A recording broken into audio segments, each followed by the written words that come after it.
School സമയമാറ്റത്തിൽ സർക്കാരിന് മുന്നറിയിപ്പുമായി സമസ്ത. സമയമാറ്റത്തിൽ പിന്നോട്ടില്ലെങ്കിൽ ചർച്ച എന്തിന് എന്നായിരുന്നു ഉമർ ഫൈസി മുക്കത്തിന്റെ വിമർശനം. മുസ്ലിം സമുദായത്തെ അവഗണിച്ചാൽ തിക്തഫലം അനുഭവിക്കേണ്ടി വരുമെന്നും ജനങ്ങളെ വിരട്ടാൻ സർക്കാരും നോക്കേണ്ട എന്നും ഉമർ ഫൈസി മുക്കം വിമർശിച്ചു.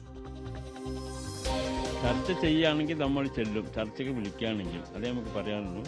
ചർച്ച ചെയ്യണമെന്ന് നമ്മൾ പറഞ്ഞിട്ടുണ്ട്. ചർച്ച ചെയ്യാതെ ഏകപക്ഷീയമായി തീരുമാനം എടുക്കരുത്. എല്ലാ ഗവൺമെൻറ്റുകളും അങ്ങനെ വരുമ്പം പ്രത്യേകിച്ച് വലിയൊരു സമൂഹമാണ് സമസ്ത അല്ലെങ്കിൽ മുസ്ലിം വിഭാഗം എന്നൊക്കെ പറയുന്നത്.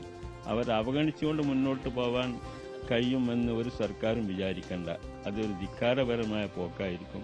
അതിൻ്റെ തിക്തഫലം അവരനുഭവിക്കേണ്ടി വരും ആരായിരുന്നാലും.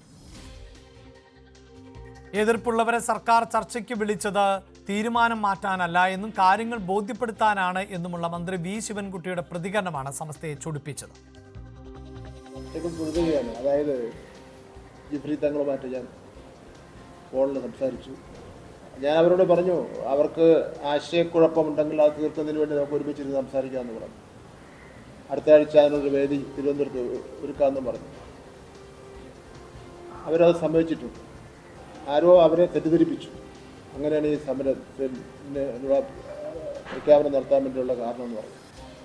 തീരുമാനം മാറ്റാൻ വേണ്ടിയുള്ള ചർച്ചയല്ല, ബോധ്യപ്പെടുത്താൻ വേണ്ടിയുള്ളൊരു ചർച്ച നടത്തുന്നുണ്ട് എന്നുള്ളതാണ്.